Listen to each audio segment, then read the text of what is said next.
कोई भी super villain कितना पावरफुल है इस बात का पता उसकी एंट्री से लग जाता है, और इसीलिए जो विलन जितना ज्यादा पावरफुल होता है उसकी एंट्री भी उतनी ही ज्यादा धमाकेदार होती है। तो इसी बात पे आइए आज की इस वीडियो के अंदर हम सुपर विलन्स की एंट्रीज के बारे में बात करते हैं और मार्वल और डीसी के 10 ऐसे विलन्स को जानते हैं जिनकी एंट्री सबसे तगड़ी है। तो आज की वीडियो बहुत ही कमाल की होने वाली है, इसलिए आप सब भी इसे पूरा एंड तक जरूर देखना। और अगर आप में से कोई भी हमारे चैनल को पहली बार दिख रहा है तो वो जल्दी से हमारे चैनल को सब्सक्राइब कर लेना और सब्सक्राइब बटन के बगल के बेल आइकन को भी ऑल पर सेट कर लेना, जिससे होगा ये कि जैसे हम कोई नई वीडियो अपलोड करेंगे वैसे ही आप उस वीडियो को सबसे पहले देख पाएंगे। हालांकि एक बात मैं आपको यहीं पर बता दूं कि इस वीडियो के अंदर हमने जितने भी सुपर विलन्स की एंट्री की बात की है उन सबको हमने फैन बेस के अकॉर्डिंग अरेंज किया है, जिसका मतलब वीडियो में जिस भी विलन की रैंकिंग जितनी ऊपर होगी उस विलन की एंट्री को फैंस ने उतना ही ज्यादा पसंद किया है, और इसी हिसाब से नंबर 1 की जो एंट्री है उसे फैंस सबसे ज्यादा पसंद करते हैं। और हाँ, अगर आप भी ये जानना चाहते हैं कि नंबर 1 पर कौन सा सुपर विलन की एंट्री है तो आज की इस वीडियो को पूरा जरूर देखना। बाकी इसके साथ ही इसी वीक के फ्राइडे को इनसाइड आउट 2 मूवी आ रही है, इसीलिए अगर उस मूवी के ऊपर एक्सप्लेनेशन वीडियो चाहिए तो आप उसके बारे में भी कमेंट्स के अंदर बता सकते हैं। ज्यादा लोग कमेंट करेंगे तो जिस दिन ये मूवी रिलीज होगी हम उसी दिन इस मूवी को एक्सप्लेन कर देंगे। सो इसीलिए वीडियो चाहिए हो तो कमेंट जरूर करना। तो फिर चलिए अब हम इन सारी बातों को साइड करते हैं और आज की इस कमाल की वीडियो को स्टार्ट करते हैं।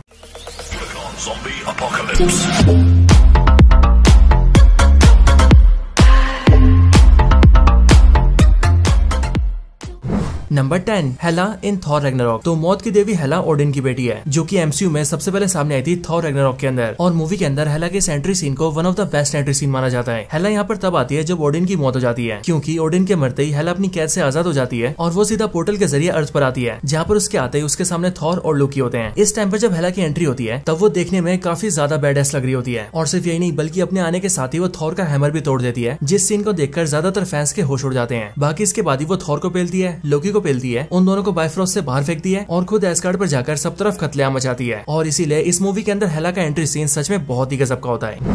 Number 9, Winter Soldier in Captain America the Winter Soldier. तो Captain America the Winter Soldier Captain America franchise की दूसरी मूवी है, जिस मूवी के अंदर अपने कैप्टन अमेरिका अपने सबसे प्यारे दोस्त बकी बार्न्स से फाइट करते हैं। लेकिन कैप्टन का दोस्त बकी इस पूरी मूवी के अंदर विंटर सोल्जर होता है, वही विंटर सोल्जर जिसे हाइड्रा वाले अपने कंट्रोल में करके सारे गलत काम करवाते हैं। हालांकि अगर देखा जाए तो विंटर सोल्जर हर टाइम विलन नहीं रहता है, क्योंकि जब तक कि हाइड्रा वाले उसके दिमाग को कंट्रोल में रखते हैं वो सिर्फ तब तक ही बुरे काम करता है, और इसीलिए उतने टाइम तक के लिए उसे विलन माना जा सकता है। लेकिन हाँ, जब तक विंटर सोल्जर विलन होता है तब तक वो कई सारे बैडएस काम करता है। और सिर्फ यही नहीं बल्कि अगर बात करें विंटर सोल्जर की एंट्री की तो इस मूवी के अंदर विंटर सोल्जर की एंट्री सबसे दमदार होती है। और यहाँ पर जब मूवी के इस वाले सीन के अंदर कैप्टन अमेरिका विंटर सोल्जर की तरफ अपनी शील्ड फेंकते हैं तब वो कैप्टन की शील्ड को भी कैच कर लेता है। हालांकि सिर्फ यही नहीं बल्कि इसके बाद भी जब विंटर सोल्जर अपनी एंट्री लेता है तब वहाँ पर भी कैप्टन अमेरिका के साथ उसकी एक बहुत ही तगड़ी फाइट होती है। और सही मायनों में देखा जाए तो उस टाइम पर विंटर सोल्जर की सिर्फ एंट्री नहीं बल्कि उसकी पूरी फाइट सीन ही बहुत कमाल की होती है। Number 8, Ultron in Avengers Age of Ultron. तो आसान भाषा में कहा जाए तो अल्ट्रॉन सिर्फ एक आर्टिफिशियल इंटेलिजेंस सिस्टम है, और इसे टोनी स्टार्क ने सिर्फ इसीलिए क्रिएट किया था ताकि वो इस सिस्टम की मदद से पूरी दुनिया को प्रोटेक्ट कर सके। लेकिन मूवी के अंदर जैसी अल्ट्रॉन का क्रिएशन होता है वैसी वो पल भर में ही पूरी दुनिया के बारे में सब कुछ जान जाता है, और फिर उसके बाद वो ह्यूमंस को दुनिया के लिए खतरा समझता है, जिसके लिए वो ये प्लान करता है कि वो दुनिया से ह्यूमंस को मिटा देगा। और फिर इसके लिए वो सबसे पहले जार्विस को मारता है, और फिर वो टोनी स्टार्क की एक बॉडी को टेक ओवर करके सारे एवेंजर्स के सामने आता है। और हाँ, इस टाइम पर जब अल्ट्रॉन धीरे से अपनी एंट्री लेता है और सारे हीरोज को दुनिया का ज्ञान देता है तो उस टाइम पर एवेंजर्स भी एक टाइम के लिए शॉक रह जाते हैं। लेकिन हाँ, ये सीन देखकर फैंस को बहुत मजा आता है। और सिर्फ ये नहीं बल्कि इसके बाद जो फाइट सीन होती है वो फाइट सीन तो अल्ट्रॉन की एंट्री में 4 चांद लगा देती है। Number 7, Dormammu in doctor strange. तो डॉक्टर स्ट्रेंज की पहली मूवी के अंदर जब काइसिलियस पूरी दुनिया की बैंड बजा देता है और डोरमामू के लिए अर्थ प्लेनेट के रास्ते खोल देता है, तब उसके बाद ही डॉक्टर स्ट्रेंज डोरमामू से लड़ने का फैसला करते हैं और निकल जाते हैं उससे दुनिया को बचाने के लिए। हालांकि इस टाइम पर सिर्फ डॉक्टर स्ट्रेंज ही नहीं बल्कि हम में से किसी ने भी इस बात को इमेजिन नहीं किया होता है कि यहाँ पर हमें जो डोरमामू दिखने वाला है वो कितना ज्यादा बड़ा और डेंजरस होने वाला है। और इसीलिए जैसे अगले पल डोरमामू हमारे सामने आता है वैसे उसे देखकर हमारे होश उड़ जाते हैं, क्योंकि डोरमामू का सिर्फ चेहरा इतना बड़ा होता है कि हमें पूरे स्क्रीन पर उसके चेहरे के अलावा और कुछ दिखता ही नहीं है। और यहाँ पर जब डॉक्टर स्ट्रेंज उसे डील करने आते हैं तब वो अपनी पावर से डॉक्टर स्ट्रेंज को हजारों बार मारता है। और यहाँ पर डोरमामू की एंट्री से लेकर उसके डॉक्टर स्ट्रेंज तक को मारने वाला सीन बहुत ही कमाल का होता है। नंबर 6, स्टेपनवुल्फ इन जस्टिस लीग। तो स्टेपनवुल्फ डीसी का एक बहुत ही पावरफुल विलन है जो कि डीसी मूवीज के अंदर हमें सबसे पहले दिखाता है जस्टिस लीग मूवी के अंदर। असल में सुपरमैन के मरने के बाद ही अमेजोनियंस के पास जो मदर बॉक्स होता है वो एक्टिवेट हो जाता है, और फिर ऐसा होता है वहाँ पर वॉर्म ट्यूब खुलता है, जिसके बाद वहाँ से एंट्री लेता है स्टेपनवुल्फ। और जैसे स्टेपनवुल्फ वहाँ पर आता है वैसे वो अपने पीछे पीछे अपने पैराडाइमस की पूरी आर्मी आर्मी ले आता है, जिसके बाद स्टेपनवुल्फ उन सारे अमेजोनियंस की ऐसी पत्ती बनाता है जैसी उन लोगों ने कभी सोची भी ना होगी।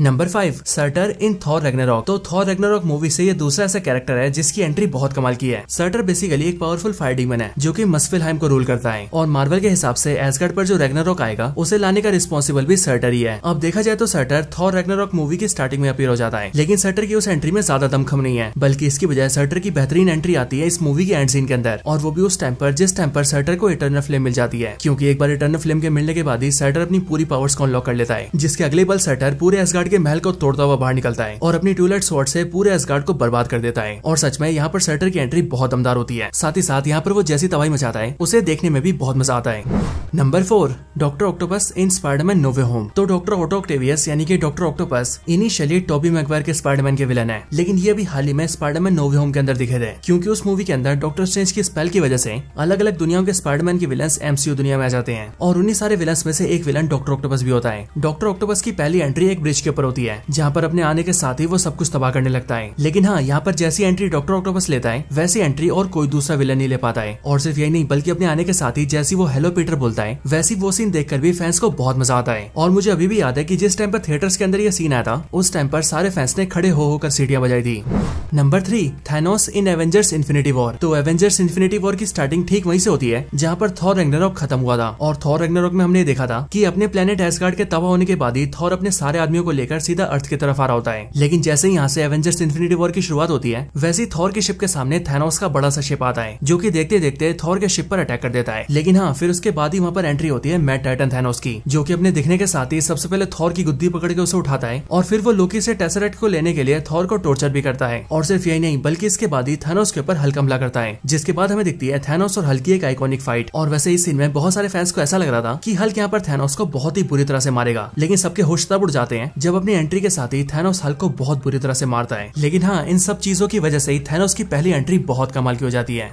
नंबर 2, डार्कसाइड इन जस्टिस लीग। तो डीसी के यूनिवर्स के अंदर डार्कसाइड वो नाम है जिस नाम को सुनकर डीसी के गॉड्स तक डर जाते हैं, और इसीलिए स्नाइडर कट वाले जस्टिस लीग मूवी के अंदर जब अपनी वंडर वुमन गुफा के अंदर पहली बार डार्कसाइड की फोटो देखती है, या यूं कहें पुरानी इमेज देखती है, तब सिर्फ उसे देखकर ही वंडर वुमन को डर लग जाता है। और सिर्फ यही नहीं, बल्कि जब मूवी के अंदर डार्कसाइड अपनी एंट्री लेता है तो उस टाइम पर बाकियों को तो छोड़िए, बल्कि स्टेपनवुल्फ जो कि डार्कसाइड का सबसे बड़ा चेला है, वो भी डार्कसाइड को देखकर थर-थर कांपने लगता है, क्योंकि इस टाइम पर डार्कसाइड से डरावना और कुछ भी नहीं होता है। और इसीलिए पुरानी डीसी की सारी मूवीज के अंदर डार्कसाइड की इस एंट्री सीन को सारे विलन्स की एंट्री सीन में सबसे बेहतरीन माना जाता है।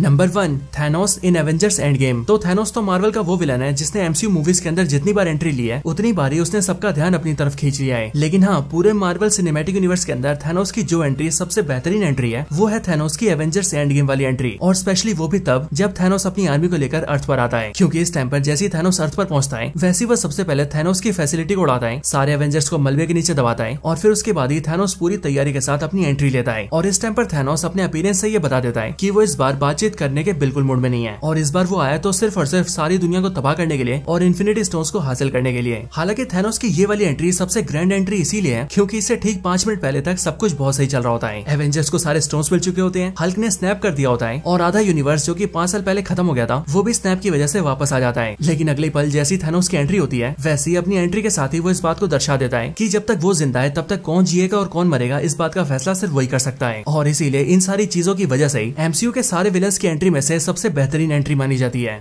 सो दोस्तों, यही थी वीडियो एमसीयू और डीसी के उन सुपर विलन्स के ऊपर जिनकी एंट्री सबसे बेस्ट है। वैसे आपको ये वीडियो कैसी लगी मुझे कमेंट्स के अंदर जरूर बताएं, और अगर आप सभी का कोई और रिकमेंडेशन हो तो वो भी मुझे कमेंट्स के अंदर बता सकते हैं। बाकी वीडियो पसंद आई हो तो उसे लाइक जरूर करें, चैनल को सब्सक्राइब नहीं किया तो अभी के भी सब्सक्राइब कर लें, और वीडियो को शेयर करना चाहते हैं तो ज्यादा से ज्यादा शेयर करें। और जैसा कि मैं वीडियो की स्टार्टिंग में बता चुका हूँ कि अगर आप सभी को इनसाइड आउट 2 मूवी की स्टोरी जानी हो तो उसके लिए आप सभी कमेंट्स के अंदर बता सकते हैं। तो बस आज की इस वीडियो में इतना ही, इस वीडियो को यहीं पर एंड करते हैं। मैं मिलता हूँ आपसे ऐसी किसी और बेहतरीन वीडियो में, तब तक के लिए गुड बाय।